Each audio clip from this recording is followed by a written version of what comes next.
यानी केंद्रक के जो द्रव्य है वो होते हैं। अंदर की ओर अपने पाया जाता है, यहाँ पर साइटोप्लाज्म में क्या पाया जाता है, पोटेशियम आयन अंदर की ओर और सोडियम आयन होते हैं वो इनसाइड तो होते हैं लेकिन एक्स्ट्रा सेलुलर।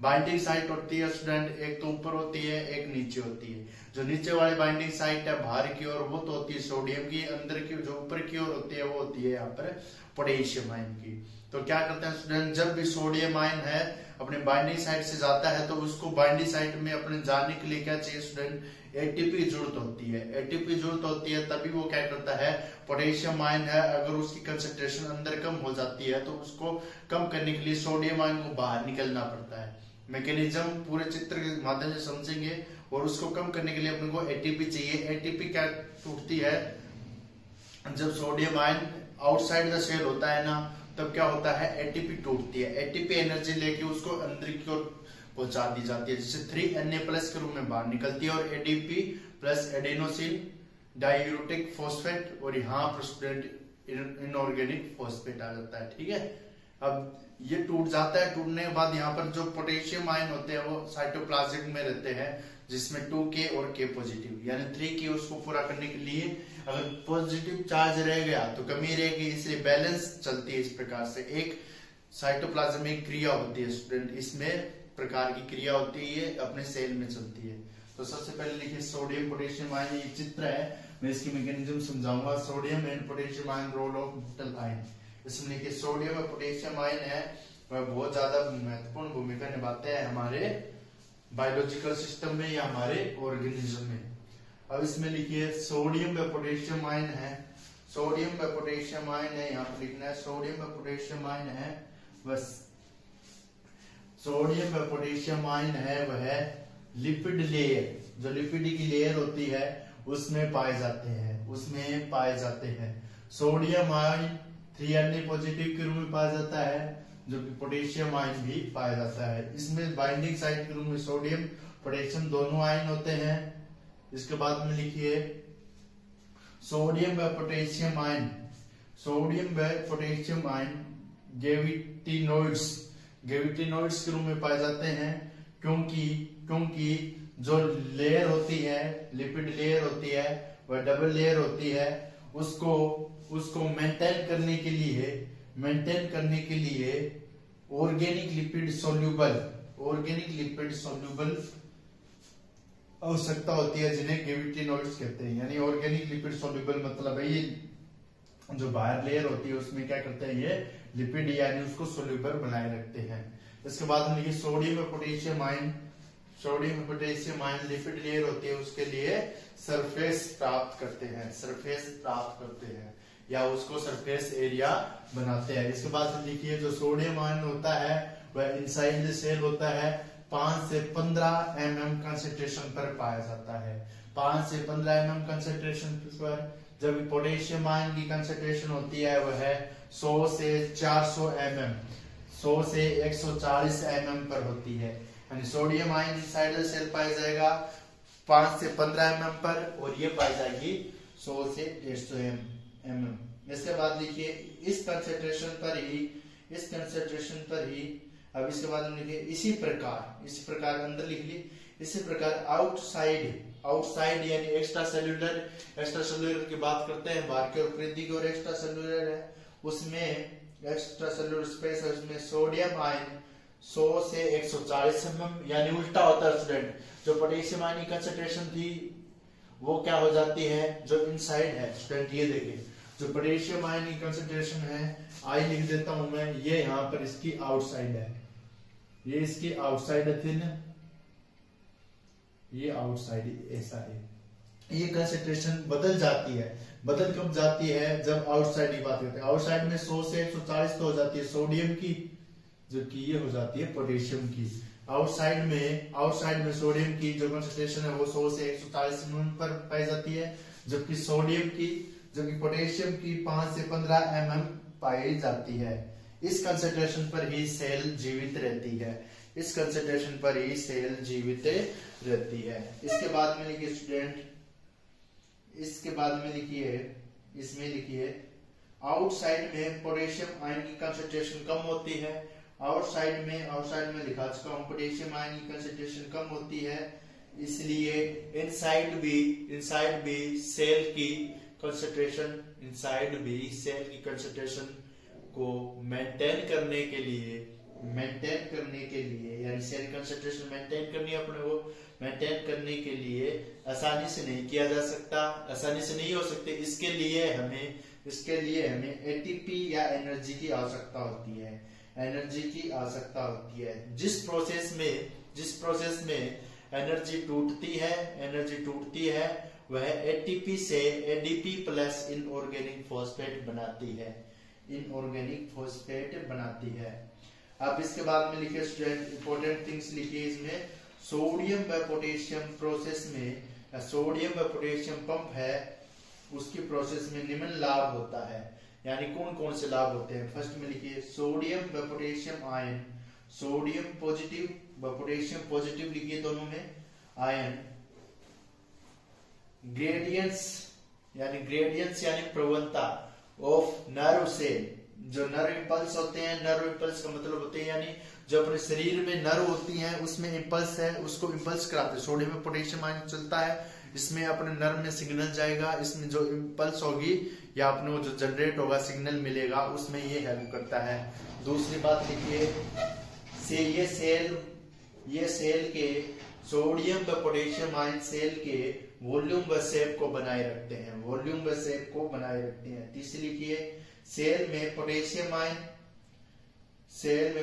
आयन का हाई कंसंट्रेशन, अगर सेल में पोटेशियम आयन है, हाई कंसंट्रेशन हो गया तो ग्लाइकोलाइसिस का मतलब होता है ग्लूकोज के रूप में बनना, वह 2 प्रोटीन सिंथेसिस के लिए जरूरी होता है। यानी सेल में हाई कंसंट्रेशन, अगर सोडियम हाई कंसंट्रेशन होगा पोटेशियम आयन का, वो किसके लिए मदद करेगा? ग्लाइकोलाइसिस के लिए मदद करेगा। इसके बाद 4 नंबर लिखिए, इस प्रोसेस में 20 से 40% एनर्जी मेटाबॉलिक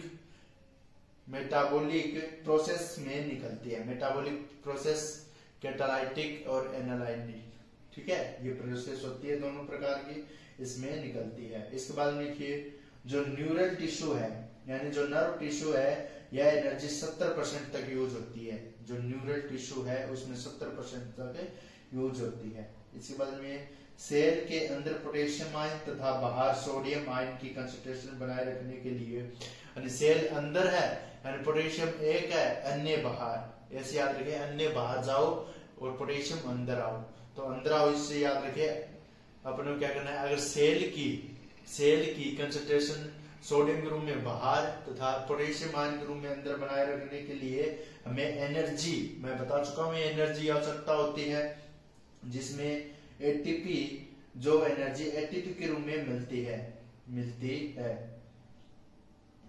और यह सोडियम व पोटेशियम आयन को Na+ वह पोटेशियम पॉजिटिव आयन में तोड़ देती है, इसलिए इसे सोडियम पोटेशियम आयन एटीपीएच या सोडियम पोटेशियम पंप कहा जाता है। समझ में आएगा? सोडियम पोटेशियम पंप का क्या है? सोडियम पोटेशियम पंप है जब सोडियम पे कोई चार्ज नहीं होता, पोटेशियम पे चार्ज नहीं होता, एटीपी एनर्जी दी, जिसके कारण क्या हो गई, सेल के बाहर तो होगी सोडियम आयन की कंसंट्रेशन ज्यादा, अंदर होगी पोटेशियम आयन की कंसंट्रेशन ज्यादा, तो इस प्रकार को सोडियम पोटेशियम पंप कहा जाता है। अतः सोडियम पोटेशियम का हायर कंसंट्रेशन से लोअर कंसंट्रेशन में ट्रांसफर होता है, वह इसी के द्वारा होता है। अब इसके बाद में वर्किंग की भी बात करेंगे, ठीक है, और यहाँ पर बात करेंगे अपन सेल की मैकेनिज्म की। सेल की मैकेनिज्म देखते हैं, ये अपने पास एक सेल है लिपिड लेयर की, इसमें देखो स्टूडेंट क्या किया आपने, 3 अन्य बाइंडिंग साइट है, ये अन्य की, यहाँ पर बाइंडिंग साइट है आपके पोटेशियम आयन की। मैंने बताया जो सोडियम आयन है वो एक्स्ट्रा सेल्यूलर के रूप में, पोटेशियम अंदर की ओर रहता है, सोडियम बाहर की ओर रहता है। तो यहाँ पर ये सोडियम आयन है, ये आउटसाइड, ये इनसाइड है, ये अंदर गए तो सोडियम आयन की कंसंट्रेशन ज्यादा, पोटेशियम आयन अब इस रोल को कम करने के लिए पोटेशियम आयन आएंगे, पहले 2K फिर 3K, ये बैलेंसिंग होगी। बैलेंसिंग होने के लिए पोटेशियम को बाहर फेंक दिया जाएगा। पोटेशियम आयन यहाँ से होते हुए साइटोप्लाज्मिक रीजन से होते हुए बाहर की ओर जाएंगे। तो यहाँ पर मैंने ग्रेविटी नोट्स लगा दिया है। ये क्या होते हैं, ऑर्गेनोलिपिड सोल्यूबल है, यानी आयन गए हैं तो वो क्या करते हैं, लिपिड के रूप में होते हैं, वाटर सोल्यूबल तो होते नहीं है, इसलिए लिपिड को सोल्यूबल करने के लिए भी इसमें कुछ एंजाइम होते हैं। अब इसके बाद में स्टूडेंट ये जो 3Na है ना, 3Na वाला प्रोसेस है, ये इसके अंदर गया। अंदर जाने के लिए इसको अंदर से बाहर निकालने के लिए अपने पास एटीपी खर्च करनी पड़ती है। एटीपी खर्च होगी तो एडीपी प्लस इनऑर्गेनिक फॉस्फेट में टूटेगी, जिससे अंदर की ओर बाहर की ओर जाएगा।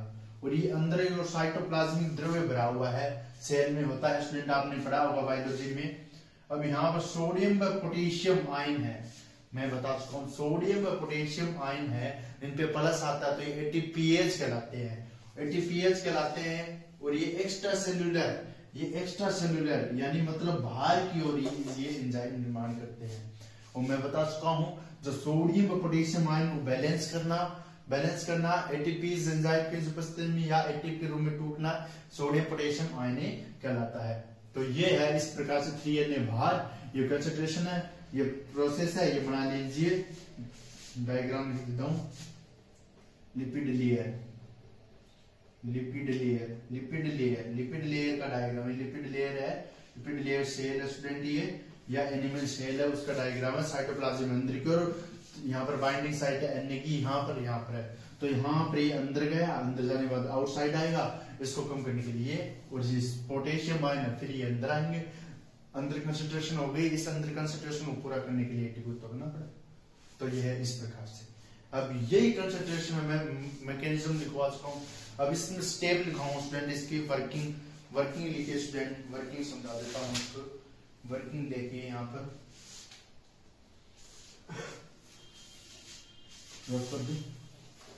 वर्किंग लिखिए स्टूडेंट, 2 स्टेप लिख देता हूँ। वर्किंग लिखिए, एक लेक्चर में स्टूडेंट चिंताना बहुत ही ज्यादा जरूरी था इसको, तो स्टूडेंट इतना कुछ था ही इम्पोर्टेंट है स्टूडेंट। ये वर्किंग का मतलब इसकी कार्य किस प्रकार से होगा। वर्किंग में लिखिए स्टूडेंट, ये है अल्फा व बीटा 2 सब यूनिट होती है। अल्फा व बीटा 2 सब यूनिट्स में होता है। इसमें क्या होता है, इसमें अल्फा बीटा सब यूनिट सोडियम व पोटेशियम आयन होता है। ठीक है, पहली बात तो ये है वर्किंग में सोडियम व पोटेशियम आयन इसमें होता है। इसमें फर्स्ट लाइन क्या है स्टूडेंट, इसमें ये है जो 3Na है, इसमें जो 3Na है वही कार्य करते हैं इनसाइड या आउटसाइड रहते हैं। ठीक है, यहाँ पर 2K है प्लस K पॉजिटिव आयन है। ये क्या करते हैं स्टूडेंट, एटीपी लेते हैं तो 3Na को बाहर निकालते हैं, पॉजिटिव को बाहर निकालते हैं और ये इनसाइड आ जाते हैं, inside.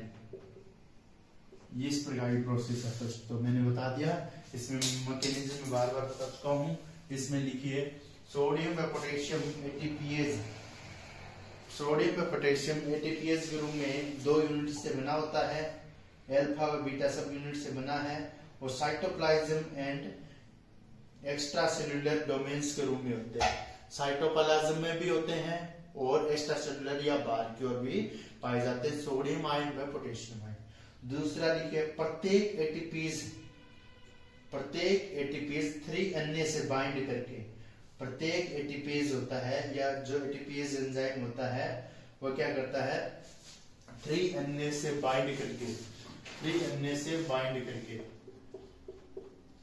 ATPs sorry guys, ADP plus IP 3Na में बता चुका हूं ना, 3Na से बाइंड करके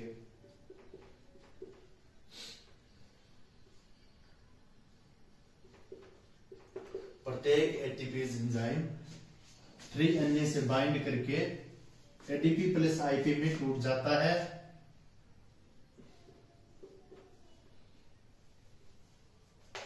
इसके बाद लिखिए, इसमें इनसाइड के रूम में, आउटसाइड के रूम में एटीपीज के एंजाइम में टूटने से पहले 3Na आउटसाइड के रूम में पाया जाता है सेल के, जबकि पोटेशियम आयन इनसाइड के रूम में पाया जाता है। एटीपीज के बाद में 3Na इनसाइड के रूम में और पोटेशियम आयन आउटसाइड के रूम में पाया जाता है। ये आ गया, वर्किंग आ गई। इसके बाद में 2 नंबर पॉइंट और लिखिए, वर्किंग में ये लिख लिया एटीपी, एटीपीएस के एंजाइम में टूट जाएगा और ये इस प्रकार से टूट जाएगा। अब इसके बाद में लिखिए, यह प्रोसेस साइटोप्लाज्मिक साइटोप्लाज्मिक सेल में, यानी ये जो प्रोसेस हो रही है ये है ना स्टूडेंट, ये तो यहाँ पर एक्स्ट्रा सेल्यूलर बाहर की ओर हो रही है, एक्स्ट्रा सेल्यूलर, और जो ये प्रोसेस हुई है ना ये साइटोप्लाज्म, यानी सेल के अंदर साइटोप्लाज्म, यानी एटीपी का टूटना, एडीपी प्लस आईपी बनना, ये सेल के अंदर होती है, जबकि एक्स्ट्रा सेल्यूलर में 3Na 2 के बाहर है, एटीपी चाहिए, ये एक्स्ट्रा सेल्यूलर में होती है। इंपॉर्टेंट ये प्रोसेस है, तो ये प्रोसेस अपनी पूरी होती है। अब यहाँ पर इसकी मैकेनिज्म में एक चित्र और बनाते हैं अपन, वो और देखना स्टूडेंट, ये उतार लिया है। अब इसमें 5 नंबर में आए तो एक चित्र और है वो बना लेते हैं, वो देखना स्टूडेंट, वो भी अपन को याद करना है। हाँ तो गाइस अब देखिए यहाँ पर मैकेनिज्म में बता चुका हूँ, प्रोसेस मैंने एक सेल के लिए बताया, उसको ही अपन एनालाइज करके बताते हैं स्टूडेंट। एनालाइज में ये प्रोसेस होगी जिसमें आपको डरने घबराने की बिल्कुल भी जरूरत नहीं, कुछ नहीं हुआ, आपने अज्यूम किया ऐसे ऐसे हुआ होगा, साला ऐसे ऐसे कैसे हुआ होगा, उसने पहले उसकी तरफ देखा होगा, फिर सर वो मुस्कुराई होगी, मुस्कुराने के बाद उसे लगा होगा कि प्यार हो गया, फिर उसको भी इसमें इंटरेस्ट आने लगा होगा, और उसी प्रकार से प्रोसेस हुई होगी। एक ने दूसरे को बेवकूफ बनाया, दूसरे ने एक को बेवकूफ बनाया, लास्ट में भाई बोल के चलेगी। ठीक है, तो देखिए यहाँ पर देखिए, अच्छा यहाँ पर देखिए क्या होता है, यहाँ पर स्टूडेंट ये है 3Na पॉजिटिव है, ठीक है, Na पॉजिटिव है, यहाँ पर 3Na फॉस्फोरस। यहाँ पर अपने सबसे पहले सेल पड़ी हुई थी, बेचारी थी, अकेली थी, कोई जिंदगी में नहीं देख रहे हैं, कोई बोलता नहीं है, सब कुछ देख रही है, तो ऐसे 3Na पड़ा हुआ है, N नाम की है वो पड़ी हुई। इसकी जिंदगी में हलचल नहीं मची, हलचल मचाने के लिए कोई तो चाहिए, फिर इसने देखा था कोई ये तो ऐसे निकल जाएगा यार, कुछ तो नहीं पड़ेगा, तो यहाँ पर 3Na पॉजिटिव फॉस्फोरस के रूप ये अन्य आगे आ गई।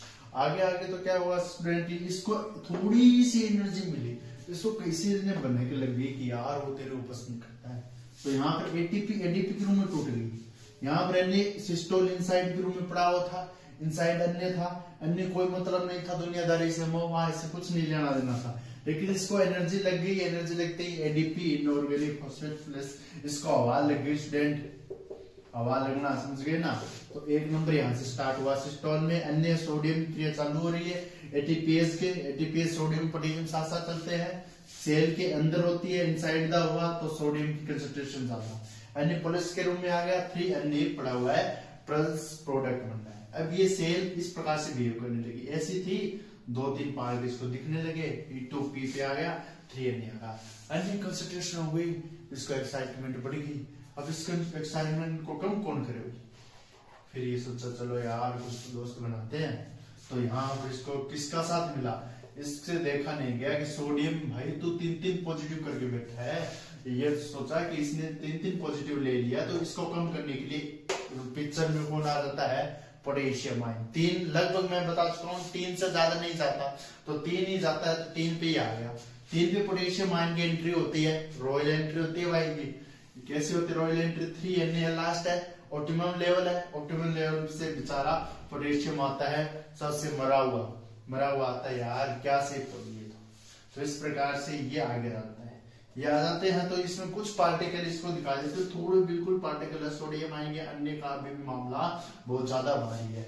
फिर ये धीरे धीरे एनर्जी है, एडीपी है, इसमें इसको भी एनर्जी मिलती है, एनर्जी मिली इस स्टेप में, फिर ये 2 पॉजिटिव में आ जाता है, तो यहाँ पर 2K है और K है, ये 2K बना लेता है, धीरे धीरे ये फ्रेंडशिप बढ़ाने लगता है, तो ये थोड़ा सोडियम है, इसका ध्यान चला जाता है, हट जाता है, तो सोडियम यहाँ पर फॉस्फेट बना रहा है, यहाँ पर पोटेशियम आयन है, सोडियम का बोल वाला था वहां तक, यहाँ पर जैसे ही यहाँ पर पोटेशियम की एंट्री हुई, एंट्री होने के बाद में पोटेशियम आयन है, अब इसके बाद 2K प्लस है, K प्लस 3K प्लस हो गया, तो यहाँ पर पूरा कब्जा किया इसने, पोटेशियम आयन ने कब्जा किया, कब्जा करने के बाद दोनों इक्वल हो गए, 3 ये लेके चला था, ये लेके चला था, एक पीछे भागे थे, दोनों भागे थे। तो यार ना ही तो इसका ड्रॉन हुआ ना इसका हुआ, दोनों वापिस आ गए। लास्ट में यही हुआ, सिस्टोल इनसाइड जो जिसको जैसा था उसको रहने दिया। इनसाइड में कंसेंट्रेशन सोडियम आयन की ज्यादा होती है, फिर वो आउटसाइड निकल जाता है एटीपी लेकर। और जबकि पोटेशियम आयन की साइटोप्लाज्म में कंसेंट्रेशन ज्यादा होती है, लेकिन उस कंसेंट्रेशन को वो अकेले हैंडल नहीं कर पाता, इसलिए वो क्या करता है, मदद लेता है एनर्जी की और सोडियम आयन की। इस प्रकार से चक्कर चलता रहता है और इसे बोलते हैं अपन sodium potassium pump. Sodium potassium pump, sodium potassium pump metal ion. ये स्टूडेंट शायद मैंने आपको समझा दिया हो, आप समझ गए हो मैं क्या कहना चाहता हूँ।